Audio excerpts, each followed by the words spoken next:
Good morning everyone, welcome back to target for IQ. आप सबके लिए मोस्ट इंपॉर्टेंट टॉपिक है डॉक्ट्राइन ऑफ आईपीसी, जो आपके एग्जाम में हर तरीके से आता है। आज आपको मैं top most doctrine of IPC कराने वाली हूँ। ओके, डिस्कस करेंगे। आपके लिए बहुत इंपॉर्टेंट टॉपिक्स है ये, वास्तव में हर तरीके से।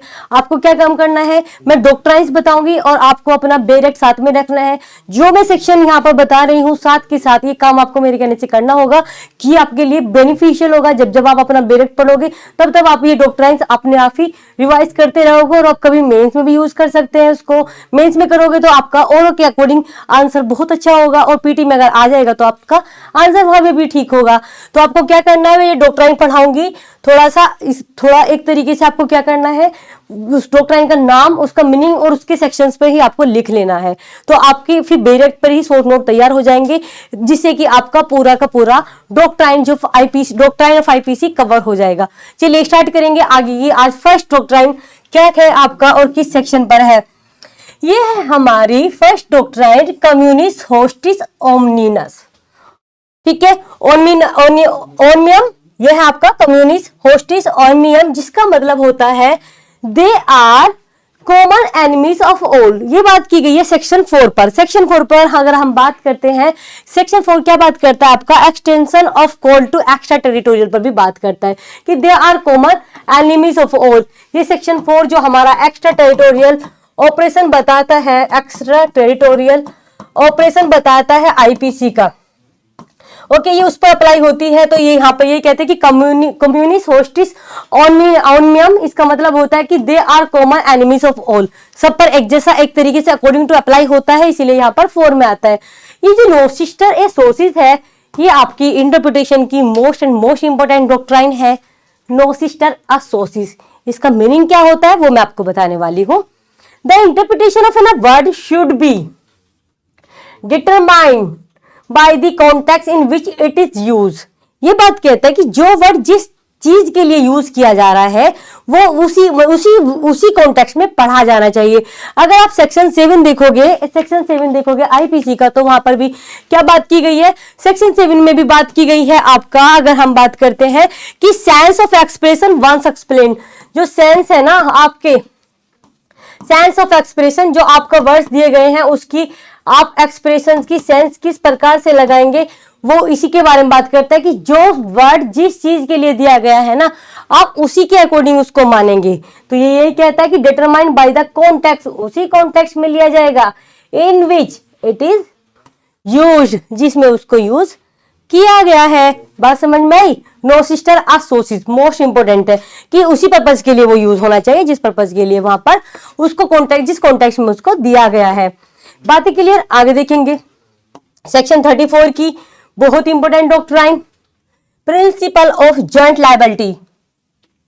इसको हम जॉइंट लायबिलिटी भी बोलते हैं और हम इसको कंस्ट्रक्टिव लायबिलिटी भी बोलते हैं।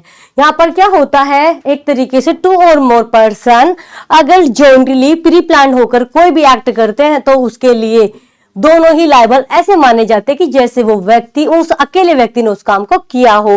तो इसका मतलब ये हमारा 34 का रूल भी यही कहता है कि अगर कोई इन दी फर्दरेंस ऑफ कॉमन इंटेंशन कोई एक्ट किया जाता है तो वो ऐसे ही लायबल माने जाएंगे जैसे कि वो अकेले ने किया गया हो, अकेले के द्वारा किया गया हो। तो ये कहता है आपका 2 or more pupils committed a crime together with a shared intention।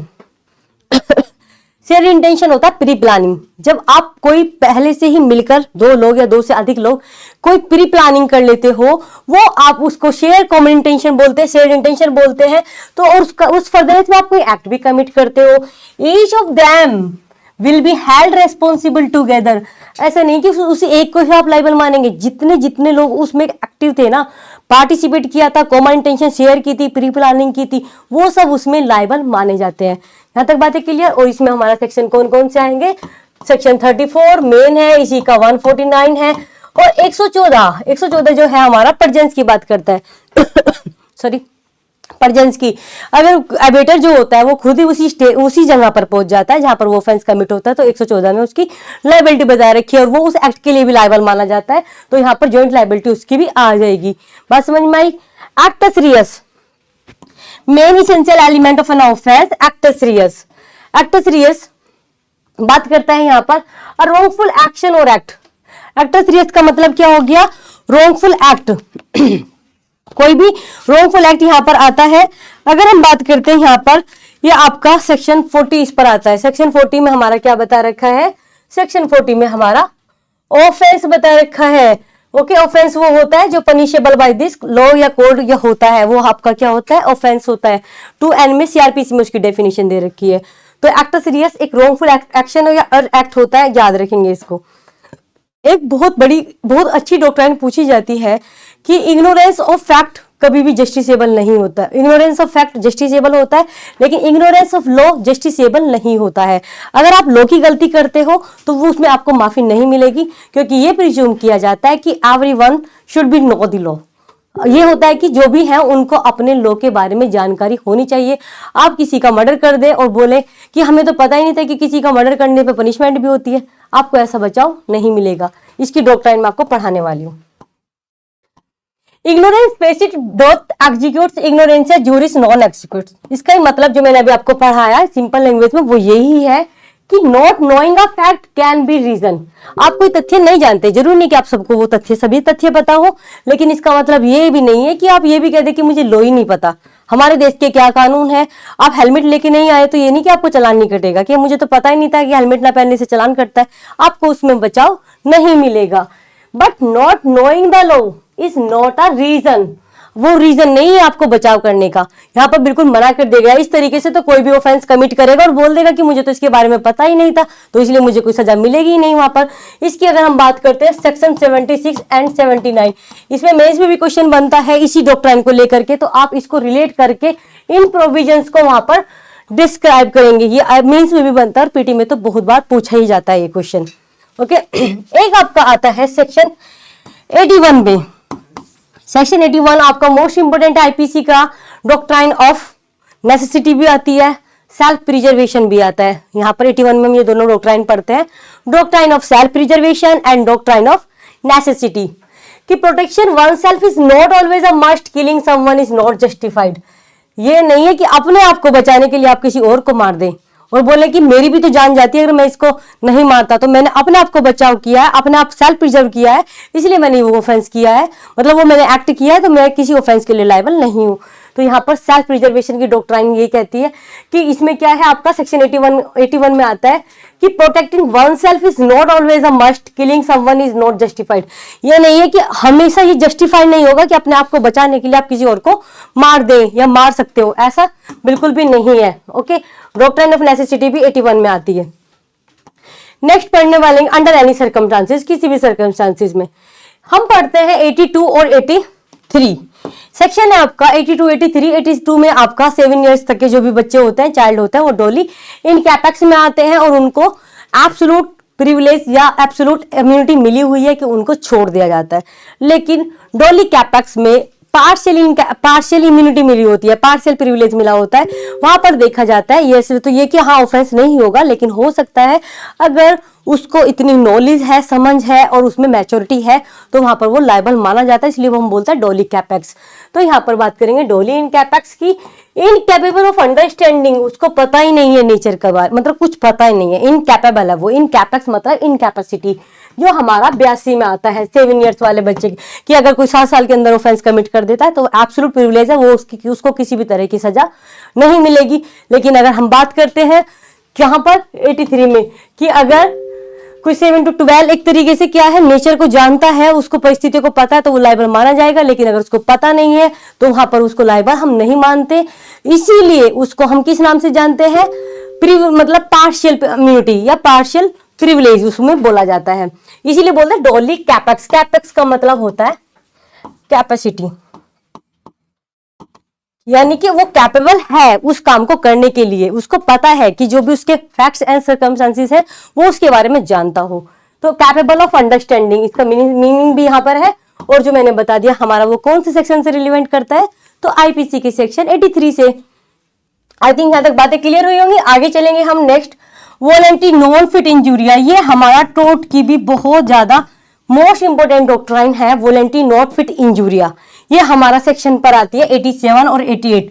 Sports activity में जब पता होता है कि आप मैच में हो या कहीं कोई से भी स्पोर्ट्स में, पता है कि चोट लग सकती है, आपकी वहां पर क्या होती है, फ्री कंसेंट होती है, आपको पता है आप उसके लिए जो भी आप गेम खेल रहे हो उसके लिए लाइबल दूसरे व्यक्ति को नहीं ठहरा सकते, क्योंकि आप वॉलंटरी नॉट फिट इंजुरिया वाले सिद्धांत पर काम करते हैं। तो यहां पर आता है कि इफ समवन एग्री, क्योंकि आप खुद सहमत है, दे डजंट एक्सपीरियंस हार्म।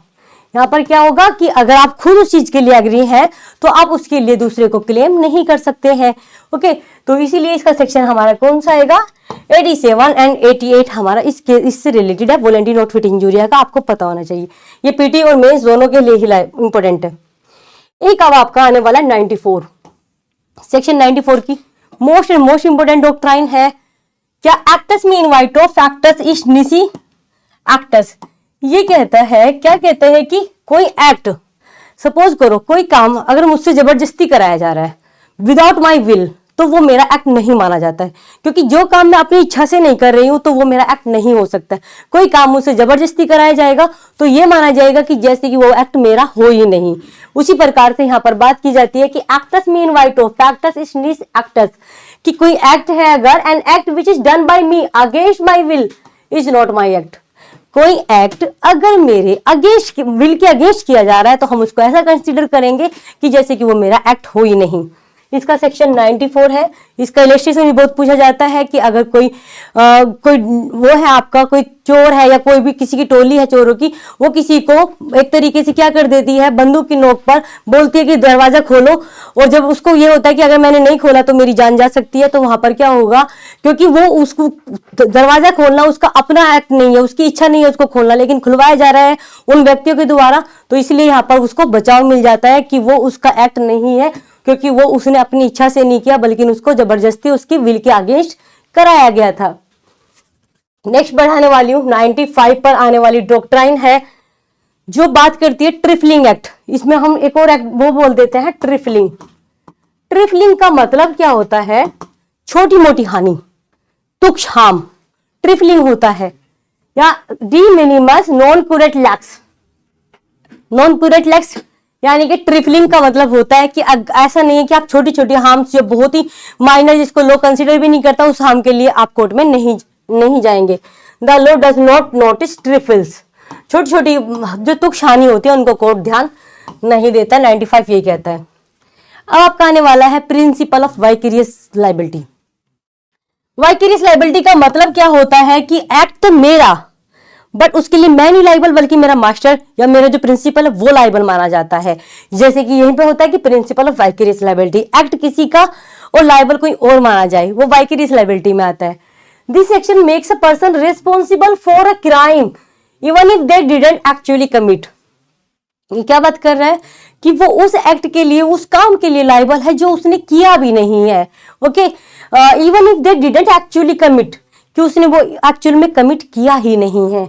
और ये सेक्शन कौन सा है, 149 कॉमन ऑब्जेक्ट के नाम से हम इसको जानते हैं। नेक्स्ट आपका एक्टस नॉन फेसिड्रियम निसी मैंसिट्रिया, ये 378 पर देखेंगे हम। डिसऑनेस्टली इंटेंशन आता ही है उसमें कि डिसऑनेस्टली इंटेंशन होता है 378 में। बात करेंगे कि the intent and act must both conquered constitute the crime. देखो जो इंटेंशन भी है वो और जो उसने एक्ट कमिट किया हुआ है वो कंक्यूर करने होंगे कि हाँ उसने कोई क्राइम कमिट किया, उनके मतलब उसने एक तरीके से दोनों ने मिलकर ये काम किया है, एक्ट और इंटेंशन के साथ में उसने वो ये काम किया है। 378 पर ये डॉक्ट्राइन आती है। मैलाफाइड बहुत इंपॉर्टेंट है। मैलाफाइड, मैला का मतलब ये होता है इन बैड फेथ। कहां पर गुड फेथ अलग चीज होती है, बोनाफाइड होता है। जैसे कि गुड फेथ बोनाफाइड होता है, उसी प्रकार से बैड फेथ होता है mala fide. Mala fide okay, good faith bonafide, mala fide मतलब बैड फेथ। ये हमारा 420 में आता है। एक आपका प्रोक्सिमिटी रूल बहुत इंपॉर्टेंट है। प्रोक्सिमिटी का मतलब होता है निकटता, कि किसी काम को करने में उसका कितना एक तरीके से निकटता थी कि हाँ वो काम हो सकता था। प्रोक्सिमिटी रूल होता है कि an act is considered an attempt if the offender has taken all. यहाँ पर बात करते हैं कि वो एक्ट कंसिडर करेगा कि वो अटेम्प्ट आपने कर दिया है अगर ऑफेंडर क्या कर दे, all the necessary step to commit the offence, कि उसने क्या किया है, उस ऑफेंस को कमिट करने के जितने भी एसेंशियल एलिमेंट थे वो कंप्लीट कर दिए। प्रॉक्सिमिटी मतलब वो काम उसने उस हद तक कर दिया है। But The crucial outcome, which is the essential element of the offense, hasn't occurred due to external circumstances. उसने अपनी तरफ से तो क्या काम किया, सारे एक्ट हो गए, उसने अपनी तरफ से सारा काम कर दिया, लेकिन वो किसी एनी अदर रीजंस की वजह से एग्जीक्यूट नहीं हो पाया। वो उसकी वजह से रीजन नहीं है, वो दूसरी सर्कमस्टांसेस की वजह से रीजन है, जिसकी वजह से वो एक्ट नहीं हो पाया। ये हमारा 511 में आता है, क्योंकि 511 में आप अटेम्प्ट पढ़ते ही हैं, तो ये वहां पर डॉक्ट्राइन आती है 511 में। अब हम पढ़ने वाले हैं नेक्स्ट 511 की एक और डॉक्ट्राइन है, इम्पॉसिबिलिटी। वो प्रोक्सिमिटी थी, ये इम्पॉसिबिलिटी है। इम्पॉसिबिलिटी का मतलब होता है कि जब आपका वो काम असंभव हो जाता है, इम्पॉसिबल हो जाता है। देखेंगे इसको। इम्पॉसिबिलिटी क्या बात करता है, ये कि attempting an act that is impossible. वो एक्ट अटेम्प्ट तो कर रहे हैं, बट वो कैसा है करना, इम्पॉसिबल है। To commits is not considered a crime, तो आप उसको क्या नहीं, अगर वो एक्ट आप मैं तो कर रही हूं बट वो इम्पॉसिबल है, तो उसको आप कंसीडर नहीं करेंगे क्राइम। क्या नहीं कंसीडर करेंगे, क्राइम कंसीडर नहीं करेंगे। Therefore it is not punishable, और वो जब क्राइम नहीं है तो क्या होगा, पनिशेबल भी नहीं होगा, तो वो पनिशेबल भी नहीं होता। और इसका सेक्शन भी आपका 511 ही है। 81 मैंने अभी आपको पढ़ाया था ना, डॉक्ट्राइन ऑफ नेसेसिटी, तो उसी को लेकर के ये एक नई डॉक्ट्राइन आपके सामने है। वहां पे हमने भी पढ़ा था, सेल्फ प्रिजर्वेशन पढ़ा था 81 में, और 81 में नेसेसिटी की डॉक्ट्राइन भी आती है। कोड नेसेसिटी नॉन हैबिट लिगम, इसका मतलब होता है कि नेसेसिटी नो लॉ, कि आवश्यकता किसी कानून को नहीं देखती है। जनरल ये है कि अगर आप वैसे तो कोई ऑफेंस कमिट नहीं करोगे, ठीक है, लेकिन कर सकते हैं क्या, अगर आपको वहां पर नेसेसिटी शो हो रही है, आवश्यकता का सिद्धांत हो रहा है। सपोज करो कि अगर किसी मतलब लोकेलिटी में इसमें लगातार घरों में आग लग रही है, और आप देख रहे हैं कि ये घर, ये मतलब अगर ये यहाँ से बीच में से घर नहीं हटाया गया तो ये पूरे कॉलोनी को क्या कर सकती है, आग में मतलब पूरे घर जल सकते हैं। तो बीच में से वो घर हटाना, पता है कि इस मतलब आप हटाएंगे तो ऑफेंस है, लेकिन एक्ट ऑफ नेसेसिटी है, आपने हटा दिया और उसकी वजह से दूसरे घर बच गए, तो एक्ट ऑफ नेसेसिटी में अप्लाई हो जाएंगे, क्योंकि नेसेसिटी कोई लॉ नहीं देखती, क्योंकि वहां पर आवश्यकता थी उस चीज की, तो इसीलिए यहाँ पर कोई उसको ऑफेंस के लिए लायबल नहीं मानेंगे। 81 ये कहता है। मैला प्रोहिबिशन, मैला को मैंने बताया ना, इन बैड फेथ यूज किया जाता है यहाँ पर, कि illegal action are not allowed. ये बात आती है, देखो अब ये नहीं है कि आप अपने एक्ट के लिए कि हाँ मैं ये इलीगल एक्ट कर रहा हूं तो आप मुझे इसके लिए परमिसेबल करेंगे, आपको मुझे करने देना है, नहीं। अगर आप इलीगल एक्शन लेंगे तो उसको किसी भी कीमत पर अलाउ नहीं किया जाएगा, बिल्कुल मना किया गया। ये 302 यहां पर आता ही है, मैला प्रोहिबिशन। नेक्स्ट आती है आपकी 84 को लेकर के, क्या आता है यहाँ पर देखेंगे, एक कि फ्यूरियस फोरो नला वोलेंटस ईस्ट। इसका मतलब क्या होता है, इसका मतलब एक तरीके से जो पागल है या इंसेन है, कि a person who is insane, insane मतलब उसको सेंस नहीं है उस समय पर, insane does not possess the capacity to make a decision. 84 में बताओ अनसाउंड को क्यों प्रोटेक्ट किया गया है, इसीलिए प्रोटेक्ट किया गया है कि unsound doesn't know what is the nature and what is the fact of the case या सर्कमस्टांसेस, उसको नहीं पता। जब उसको नहीं पता तो उसको आप क्यों लायबल मानेंगे, नहीं मानेंगे ना 84 में। इसीलिए यहाँ पर हम 84 में अनसाउंड माइंड जो भी पर्सन होते हैं, हम उनको क्या करते हैं, प्रोटेक्शन देते हैं। और ये डॉक्ट्राइन इसी के बारे में बात भी करता है। बात समझ में आई, 84 हो गया यहाँ पर। नेक्स्ट देखेंगे 378 पर एक डॉक्ट्राइन आती है, नेसेसिटी इंड्यूस प्रिविलेजम क्वाट जुएरा प्राइवेट। इसका क्या मतलब होता है, इसका मतलब होता है कि necessity induce a privilege because of a private right, कि क्या पर है यहाँ पर, जो नेसेसिटी इंड्यूस की जाती है अ प्रिविलेज किस वजह से, प्राइवेट राइट के लिए। और यहाँ पर जो आपका सेक्शन कौन सा रिलेवेंट है, इससे 378 है। तो इस प्रकार से मैंने आपको पूरा आईपीसी की जो most and most important doctrines थी वो मैंने कंप्लीट करा दी है। आप इसको जो मैंने शुरू में बोला था कि आप अपने बेरेट पर with section and with explanation इसको नोट डाउन जरूर कर लेंगे, इस प्रकार से आपका पूरा नोट्स तैयार हो जाएगा। ठीक है, थैंक यू सो मच।